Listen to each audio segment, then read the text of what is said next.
One. All right, welcome to the Live Off the Mat. This is Ryan Rockwell, and I am truly excited because I have one of my dear friends, Nara Cassini, on the call today. We're going to be talking about shamanism and yoga, which is a subject that I don't know a lot about, and I wanted to bring Nara on to kind of expand on that. Nara is the owner of Pareso Yoga Studio in Sayulita, Mexico, as well as owner of Insolita Retreats, which is without a doubt a different retreat experience where she combines shamanism and yoga. You'll be presenting at the yoga conference in Mexico very quick in this month, right? Yeah, next week, actually. So, Nara, thank you so much for being on the call today. I really just want to welcome you and say thanks again for being here.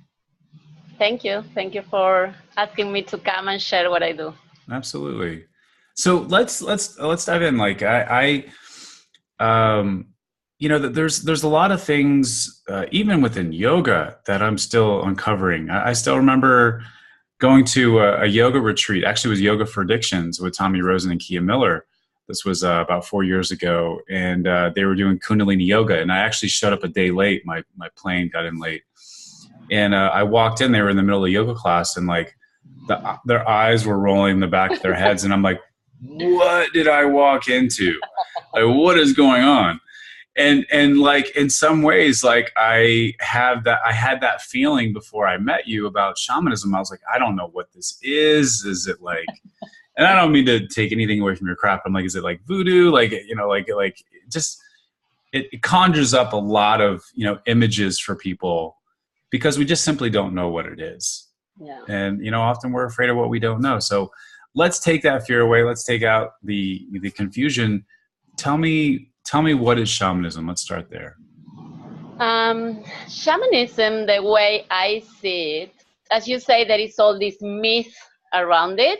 Like we are like wearing feathers and taking drugs and dancing like zombies all over. But it's not. Actually, a shaman is like everybody could be a shaman. A shaman is somebody that has tools, that learn tools, as we learn in yoga, to guide the class, to be more in alignment with the energy of the universe.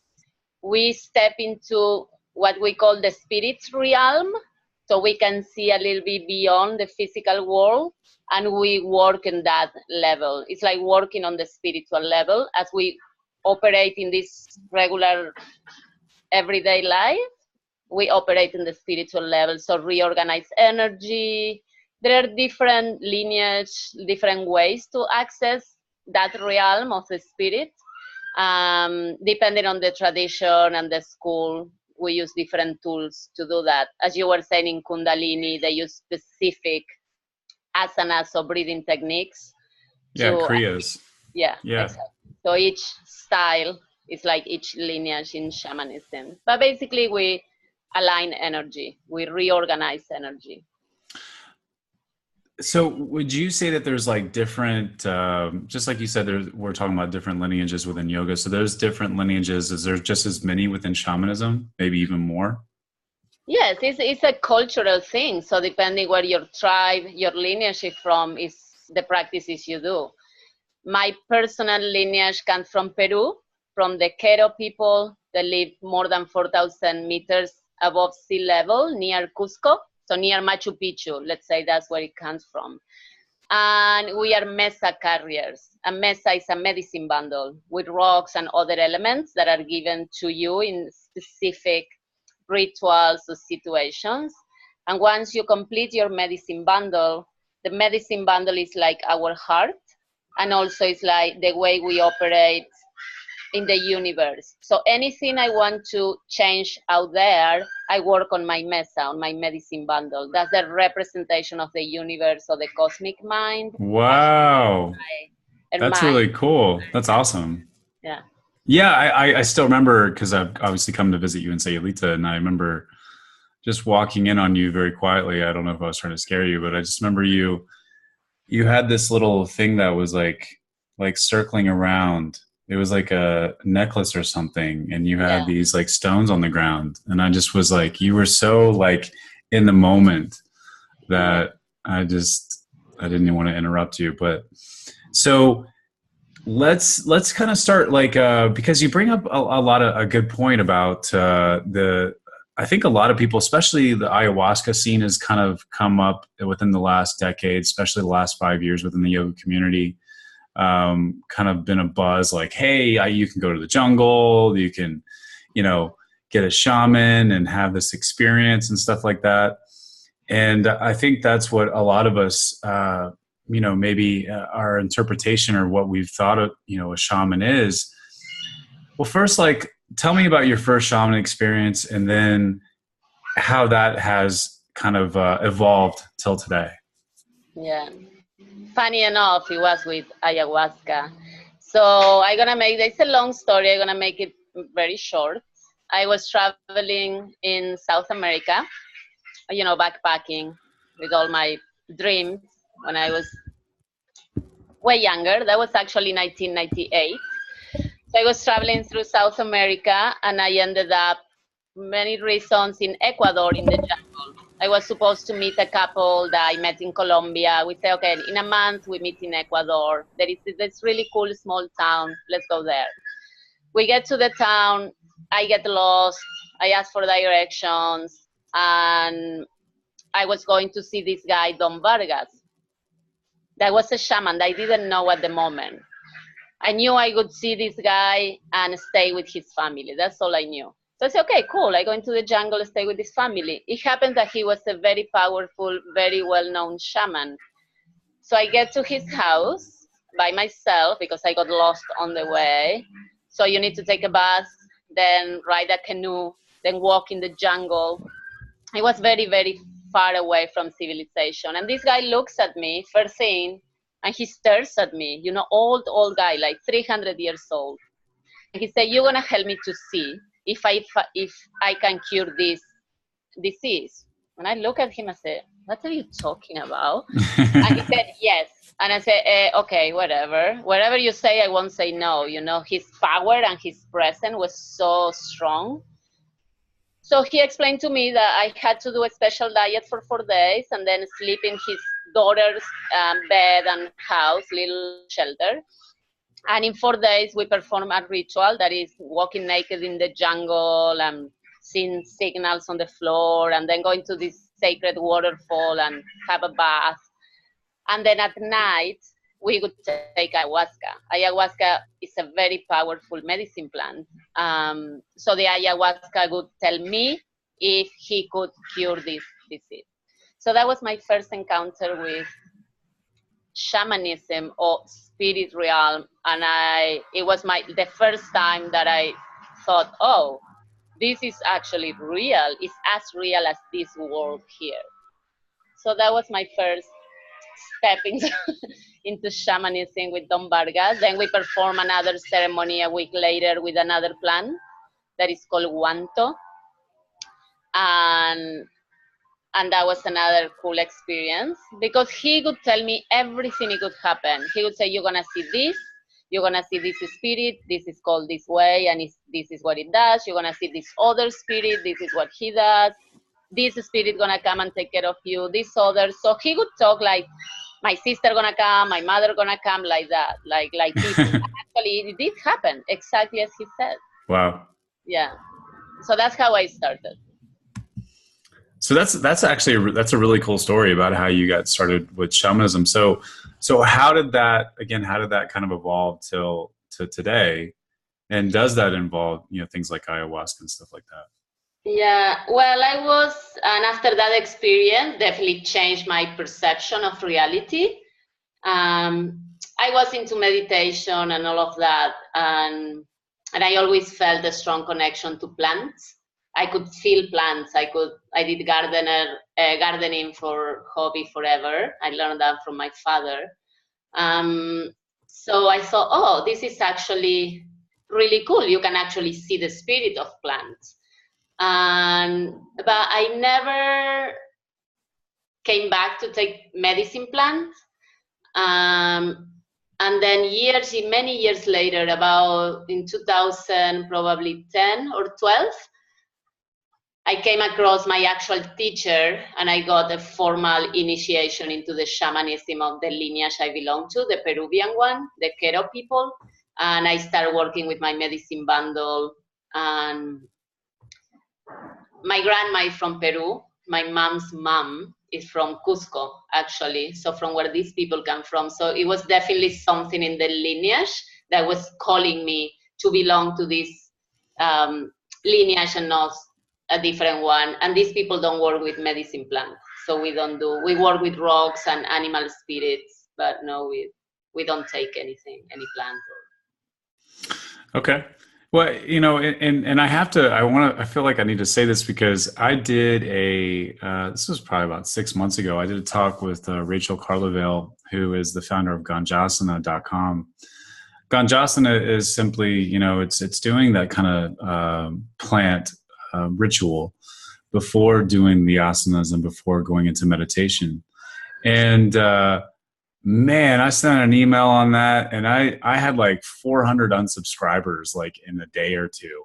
And I got so many bad emails from people about, oh my gosh, how are you like trying to endorse yoga and marijuana? And I even said that in my in my email that I sent out for the video. I said, I'm not endorsing marijuana. I'm just showing you basically different avenues that people have used as a way potentially to get closer to the divine, to use as a way to, just unveil ignorance. And this is work for them. It's not going to work for everyone. I'm not advocating any drug use or marijuana or any plant use. Mm-hmm. But for me, it was the first time that someone had just really looked at the beauty of plants and kind of like touched on what you're talking about, the life of plants and how it has such a healing effect. I mean, yes, I use supplements, I use herbs. I mean, good Lord, I probably spend about $200 a month on supplements, maybe over attachment to supplements. But it was the first time that I saw through someone's eyes this living, breathing entity, that I've taken for granted. Yes, I think it's like everything in life is the intention behind what you do, why you're doing what you're doing, Right. So if you're taking ayahuasca because you want to be like just away from real life and you cannot take your misery and you cannot deal with your problems, it's like taking LSD. It won't take you anywhere. But if you put an intention of connecting with the plant and looking for answers and you have the right environment, a sincere desire from your heart to move towards divinity, and then it works. Everything has a spirit. We know that from yoga. So connecting with the spirit in any way you can, you like.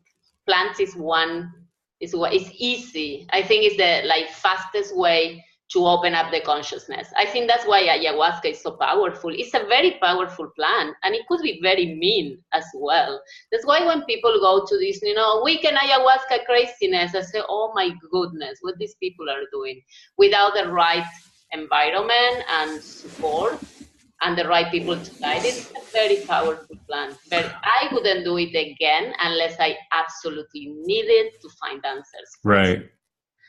Well, that's and there's probably plenty of us maybe that'll be watching this interview that, I'm a transparent person. Listen, I've done everything I can to try and find happiness, to find freedom. I've gone from modality to modality to modality.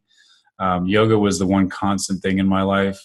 I, without a doubt, have tried psychedelic, drugs like LSD. I've tried mushrooms. I've tried, what's the other one? From the San Pedro cactus. Peyote. That's from here, from where I am from. Oh, is it? Okay. From the Huichol people. And the thing is that, a lot of times I would say, probably 95% of the time that I've taken those things, it was just to escape reality. Mm-hmm. Or it was just my way of thinking right now is not serving me. I'm not in a healthy state of mind. I need to get to a new level of consciousness in order to see things more clearly. So my intention wasn't always in the right place. You know, a lot of times it was just to do it recreational because it was a lot of fun, made me feel good. Yeah. But the thing is that we're not honoring the plant. I mean, in the same way that people use marijuana to escape reality. Yeah, I think it's like playing with fire, you know. It's not that it's wrong, you know, everything. I mean, we need to sometimes that nice shaking up to wake up. And people just take the plant and, you know, something happens, something shifts, even if they are not aware of it. But it could go sideways as well, you know. It could be a very bad experience. Oh, yeah. It could break your spirit as well, because they're very powerful plants. I would respect plants always. Yeah. Well, nothing wrong with that. to transition out of this, and I'll say that you know what Rachel Carleville had said, even about marijuana, like a lot of times if people get paranoid and things that because it uncovers the quality of your mind. Yes, exactly. And if you're not in the right state of mind to accept that message, to understand it, then it can get really tough. You can get anxiety, paranoia, all these other things. Yeah, you need to be ready to face your true self, because the plant gonna reveal what is inside. You know, the plant won't do anything, and plants are not humans. You know, they just are truth. You know, they just show you. It's like a mirror. There is no shades, no colors, no filter. Plant gonna show you whatever is inside. You know, with like plants don't care. You know, they show you. Yeah. So if you're not ready to see, that could, you know, you cannot take it. I mean, that's you know, even you just saying that, like, you know, plants just show you yourself, like, you know, it makes me even more drawn to them. But again, this whole talk isn't about, you know, to focus on the plant medicine, but I did not even know that in regards to shamanism, that there were people like yourself that had lineages that did not involve plant medicine. So I think not at all. It's more about visions. You know, we use ritual, we use chanting, dancing, sound, rattle, basically, to open a space. We call the directions. So we call, you know, the north, the south, the west, and the guardians of each direction with animals to come and help us. And then at one point we just see, you know, we just start seeing. It's difficult to talk about it because it's more about experience. Yes. I can talk about how an apple tastes, but till you try it, you know, it's very hard for somebody to understand, okay, an apple pie. Well. Yeah. Well, I mean, like, first off, like, you know, like, it's an interesting way of looking at things, but one of the things that has helped me over the years was something called the Sedona method, and I've introduced that to you, Nara. Sedona method is just a way of kind of asking questions to get into the present moment. And the current leader of the organization, the Sedona method, Hale Dwoskin, he's also one of the teachers from the movie The Secret. We had the fortunate experience of working with him one-on-one and working, you know, for the organization. But he had told me one time, like, he was actually talking in a seminar, and he said, you know, like, whatever we are saying is actual, all of it's lies, because nothing in life can truly be, you know, encapsulated in words. You know, life is ineffable. And we already, and what we often associate, you know, with samadhi, you know, the ultimate realization, you know, is that it's ineffable. You can't really put it into words. How can you really explain when things are all one, when you don't see the separation between us all? Yeah. So yeah, it's a lot of times it is hard to encapsulate what an experience is into words. Yeah. So tell me, how has that evolved for you? Like, how do you practice shamanism in your everyday life, and how do you share that with others? Well, it's a way of living, as it is yoga for me, you know, with all the goods and bads, the ups and downs. You know, it's just shamanism as yoga gives me tools to navigate life every day. So let's say I'm connected to nature, you know, I see And I just see, people, energies, plants, and I use that in the best way I can to be in harmony with everything around me. In my yoga classes, when I teach yoga, I'm just teaching yoga, but I use what I see to help people around me to get the best of the yoga class. And I use shamanism as a separate practice. I do shamanic healing, or I put it together in these retreats that I lead all over the world, where I do, I use shamanic techniques to help people to realign themselves with universe and the natural flow of life.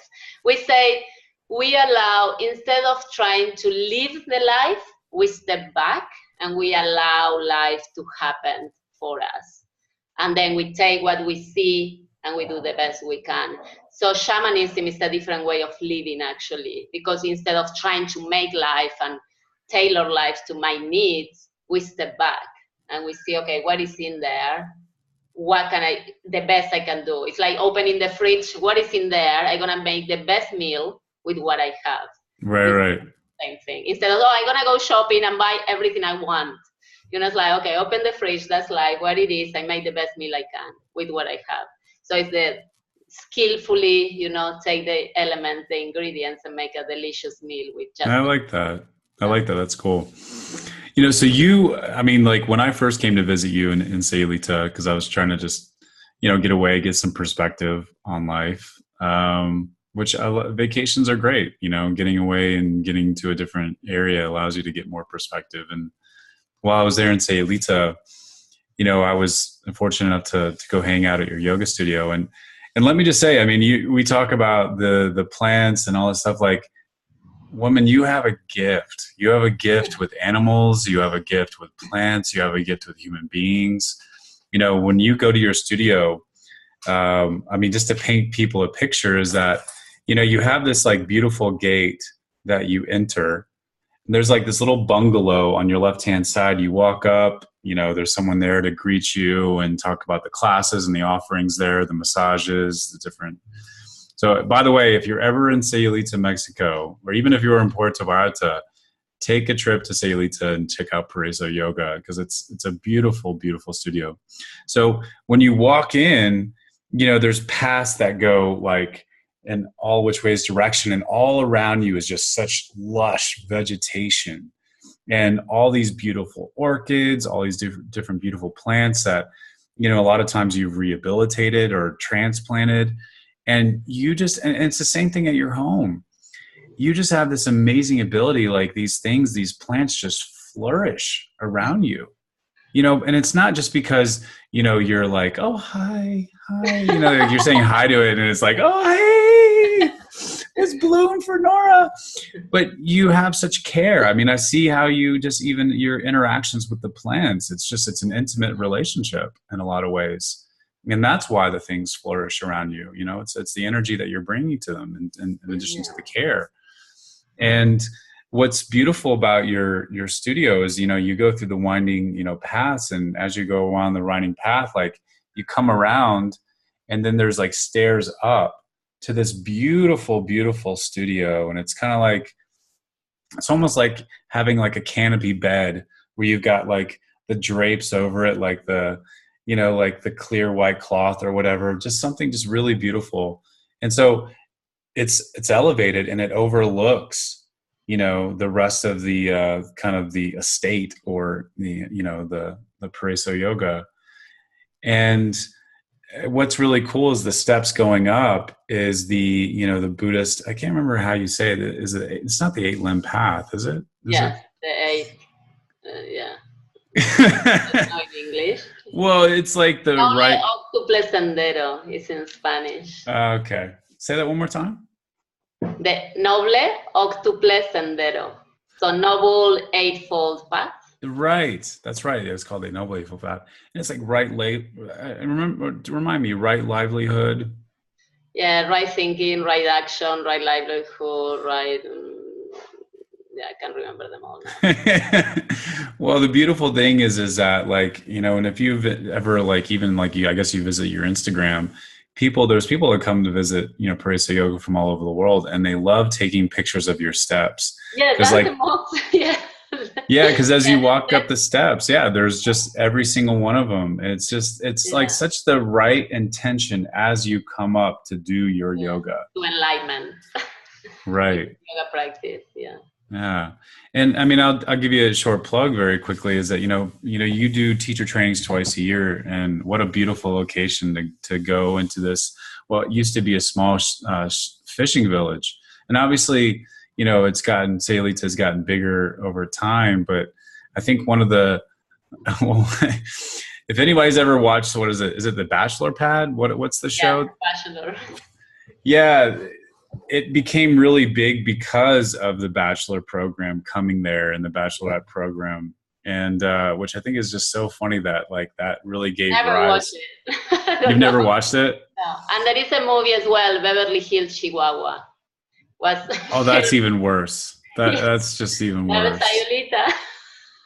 It's like Legally Blonde combined with a dog or something. Oh my gosh. All right. Well, I definitely didn't mean to talk about that on today's call. But so in what you've done with this, I mean, I first, you told me when we started working together, because you went through the Yoga Mastermind coaching program, is you were talking about your shaman background. And again, like I was just like, whoa, what is this? And I know that you offer one-on-one, shaman experiences there in Sayulita. And what's evolved for you is the Insolita retreats, where you're combining the shamanism and the yoga. And what, I was the director of marketing for a couple different yoga retreat companies. And what was, what's the typical places that you go for yoga retreats? Of course, Costa Rica, number one. Italy has actually become like a really big one on that. India, of course. There's some of these like mainstays, but you go to different locations. I mean, I remember the first time you told me you were going to Jordan, you were going to Egypt, and I was like, whoa, like that's not on the yoga world tour, the stops. Like, well, this is a new one. So, tell us about like kind of like what happens during retreat and why you've chosen these locations. It's two ways, right? Location somehow chooses me. Either there is a connection, somebody that experienced my teaching, so my shaman like healing, and invited me, or I feel drawn towards that place because there is a very powerful energy vortex. So there are sacred places, especially Middle East. That's why there is so much energy and fight over those places that are very sacred and ancient. Because I work with rocks mostly and an animal spirit, then natural environment is very, very important. And this like Egypt, especially with the Nile and this sacred river with water, the elements of nature, and Jordan with the valley and Petra and all these ancient civilizations are very powerful places for us to heal. So the intention behind Insolito retreat is to take people a little bit beyond the comfort zone in a very powerful and healing way and transform themselves. You really come as one person and you live like a way more powerful human being. You really step into your power.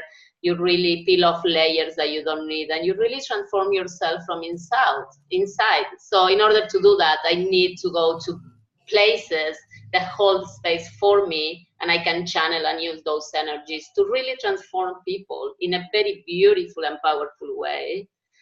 So Jordan and Egypt. This year we are going to Greece, to Sparta. That is another very powerful. What? Really? Yeah. Very cool. Very, very cool. So that's like, that conjures up like the movie 300 and the Spartans for me. Yeah, like. and Wonder Woman, we put it together. Nice. I like that. Yeah. So what? Tell me some other places that you're going to be going to in 2018. I'm going to Ibiza in Spain. That's going to be yoga, shamanism, and culinary as well. We are inviting a very, very famous chef and who gonna transform us with food. So you really transform at the cellular level your body because you are what you eat. And then with shamanism, we transform the energetic body.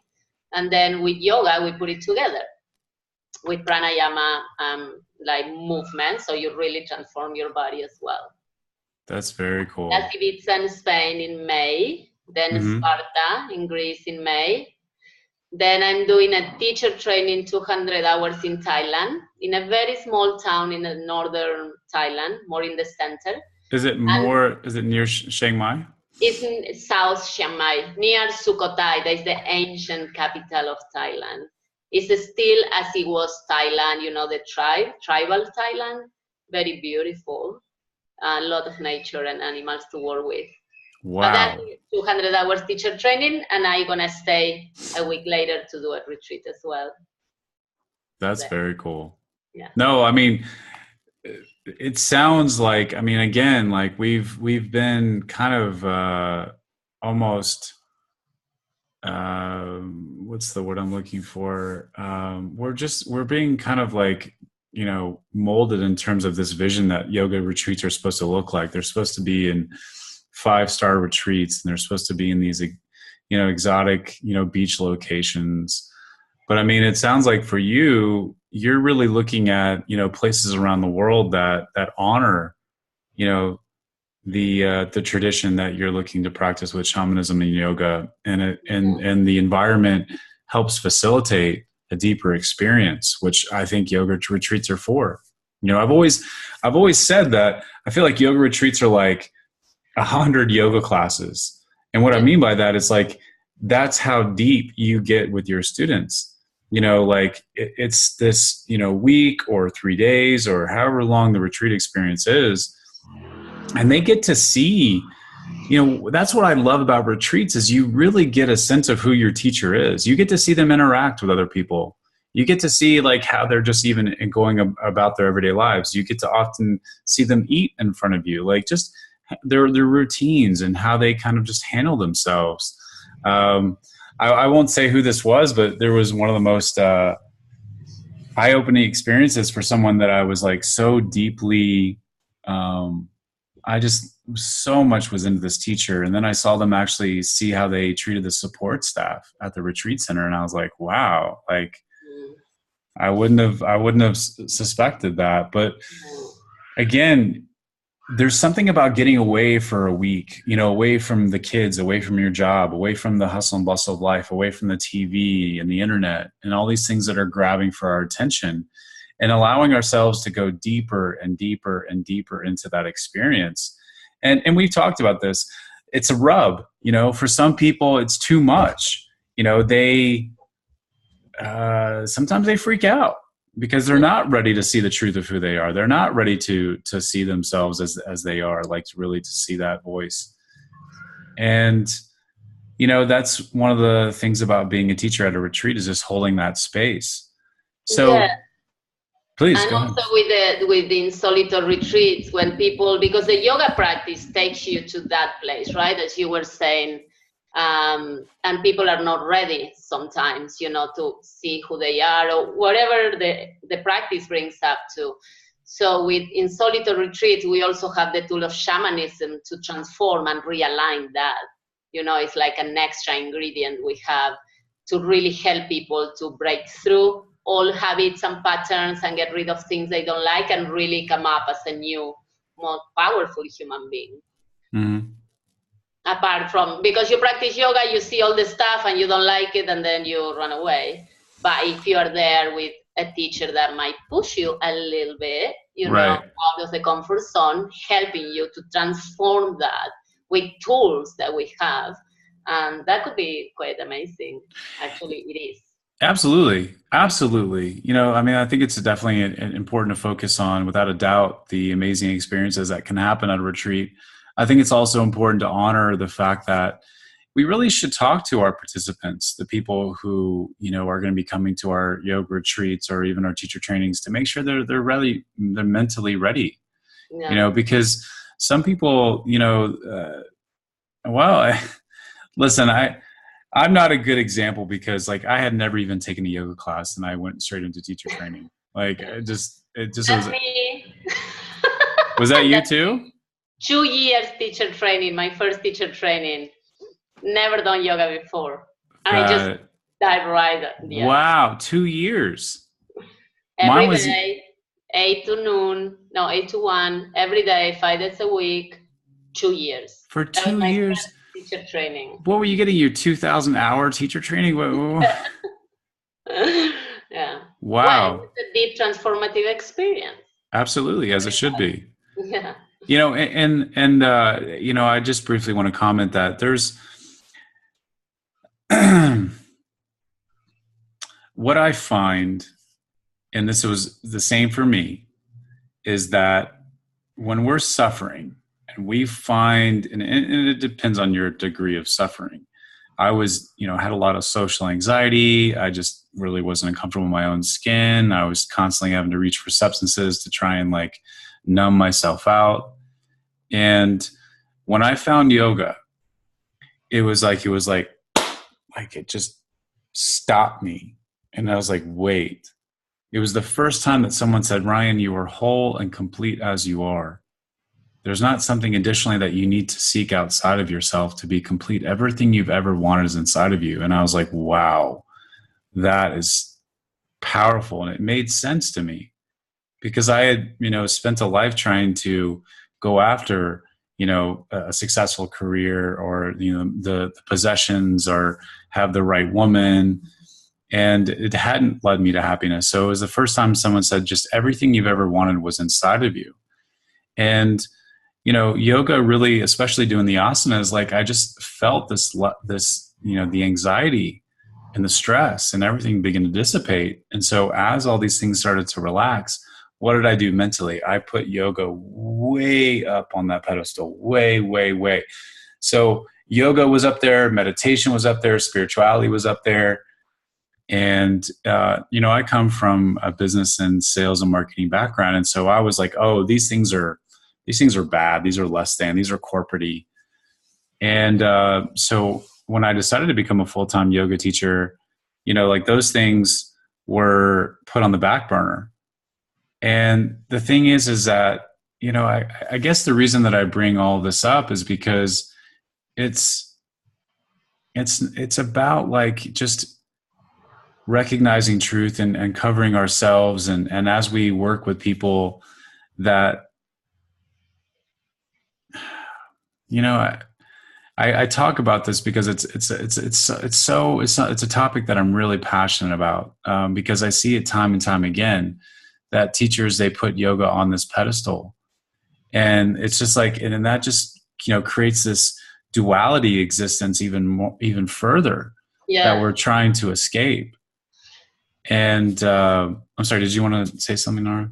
No, it's like you were saying before, you know, how you apply yoga or shamanism into life. And normally we separate, you know, or yoga and life, you know. Or I go to the yoga and the enlightenment room and then life, marketing, my business, my family, all these worldly things. And actually we are in a body to experience life as it is. So it should be all together. It is a way of living. You know, it's not like yoga over there or shamanism something over there. Right. I'm not gonna put my feathers on. It's like, it's life. Yeah, just so everybody knows, I've never seen Nara wear feathers yet. I mean, that could possibly happen. Yeah. But listen, I just want to, you know, I do want to thank you for coming on and kind of opening up this experience and talking about shamanism, for the simple fact that people do have a lot of misconceptions about what shamanism is, and that myself included. And again, I thought that it had to be this kind of going into the Amazon and, you know, taking some type of plant medicine. And the thing is that just like just to come full circle in what we just spoke about, is that, you know, shamanism, yoga, all these modalities that we learn to uncover ourselves, it's really just an everyday experience. Yeah. And, you know, a lot of teachers will often say, well, I'm not keeping up with my own personal practice. I'm not doing yoga, And I've actually said that to you. I remember I kind of broke down to you. I was like, I feel like I'm inauthentic because I'm not keeping up with my personal practice. And you're like, Ryan, yoga is so much more than obviously just the asanas and even just the meditation. It's just the way that you live. It's the way that you think, the right livelihood, and so how can we continue to live that experience within yoga or whatever modality that we choose, where it incorporates and it just becomes a part of our everyday life and everything that we do, in the way that we walk, in the way that we talk, in a way that we just maneuver through life. So again, I think it's just honoring your humanity, like being humans, and that's okay. It's like taking things from the pedestal of there. Oh, that's the shaman. It's not for me. Oh, that yoga, it's not for me. I'm not that. And bring it back to here. We all are yoga. We do yoga all the time. If you're aware of it. That's kind of what I think my approach. I like making things simple, and human. That's who I am.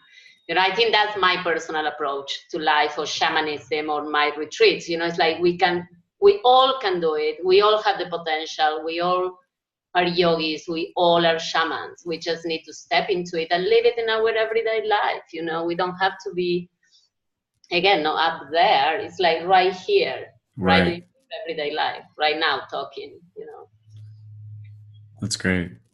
Well, again, you've what I enjoy about you is just even the way that you operate in the world, the way that you treat people, the way that you and this is something that me and you have spoken about, and you had a little bit of struggle with it because like at times you kind of just like I'm kind of tired of just teaching the asanas, and the thing is that what I want to leave and kind of in this conversation with is, even yoga, even for the purists out there, and a lot of us, especially when we first start getting into yoga, we again put yoga on a pedestal and we become very purist about like what yoga should be and what it is and what it isn't. We kind of become very judgmental about yoga. And, the truth of all of this is that yoga is, even in this, what we could say maybe watered down state, at least here in the West, and how it's become so much about the body and like a workout, is that, sometimes that's what we need in order to, to get deeper and deeper and deeper. Some of us, we have to start where the student's at. And a lot of students they're at their body. They're at the surface of life. They're on that body level. But as they continue to stay within the practice, and we're feeding them, we're giving them, glimpses of what true yoga is about beyond the asanas, the hope is that they go deeper and deeper and deeper. Mm-hmm. And, I truly believe that, the planet is waking up. And the reason I do what I do is because I know that when I work with a teacher to help them grow their tribe, that conscious voice is reaching more and more people around the planet. Yeah. And yoga teachers are spiritual teachers. And it's like, how can we honor that in every class, even every asana class? How can we bring that element and show people the full 8-limb path of yoga? Mm-hmm.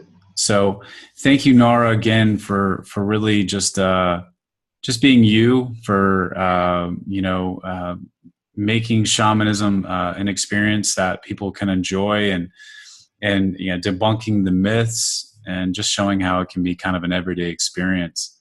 So thank you again for being on the call today. Thank you, Ryan. Well, I just want to, as I wrap this thing up, again, thank you, Nara. And as always, if you're looking to grow your yoga business, you can schedule a call with me. And the website is growyogabiz.com/apply. I'll end there. Again, thanks for tuning in, everyone, and have a beautiful rest of the day. Thank you again, Nara.